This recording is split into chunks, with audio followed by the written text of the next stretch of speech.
Rim Jepun yang spek dia lebar gila guys. So guys, kembali dengan Wan Cina lagi. Okay, hari ni kita nak unboxing satu set rim Jepun yang baru sampai kedai Wan Cina juga untuk spek yang sangat lebar untuk kereta Continental. So kita buka kotak dulu, tengok rupa rim ni macam mana guys.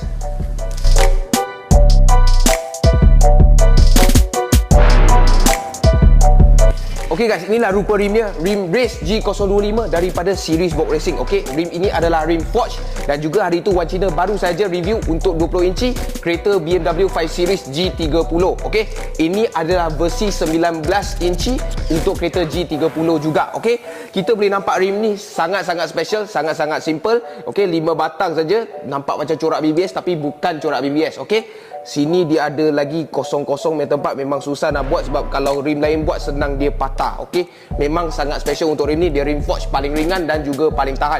Wan Cina tadi awal video cakap rim ni sangat lebar sebab depan dia ialah 19.5 JJ offset 25 dan juga belakang dia ialah 10.5 JJ offset 35 guys. Okey, memang sangat-sangat lebar tetapi sangat cun untuk kereta 5 series G30. Okey, so kita boleh nampak lah finishing dia ialah matte gunmetal dan juga color code dia ialah MK. Okey, sini ada satu lining lagi silver yang matte juga, bukan yang kilat lah. Okey, so rim ni datang sekali dengan cap juga.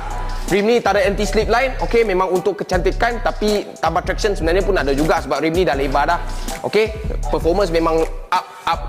Okey, so kita boleh nampak surat beranak semua ada. Okey, memang biasalah rim Jepun memang semua ada, tidak mengecewakan design dia dan juga kualiti dia. So kita timbang dulu berat dia berapa atas penimbang tu.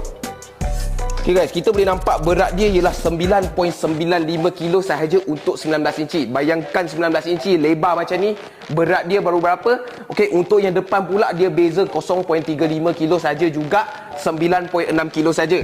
So dua-dua depan belakang rim ini dia tak sampai 10 kilo. Bayangkan original BMW dah berapa berat. Pasang ini lagi sedap, lagi cantik dan juga performance memang semua naik. Okey, so itu saja untuk video kali ni. Kita nak review sikit 19 inci yang ready stock dekat kedai Wan Cina baru sampai.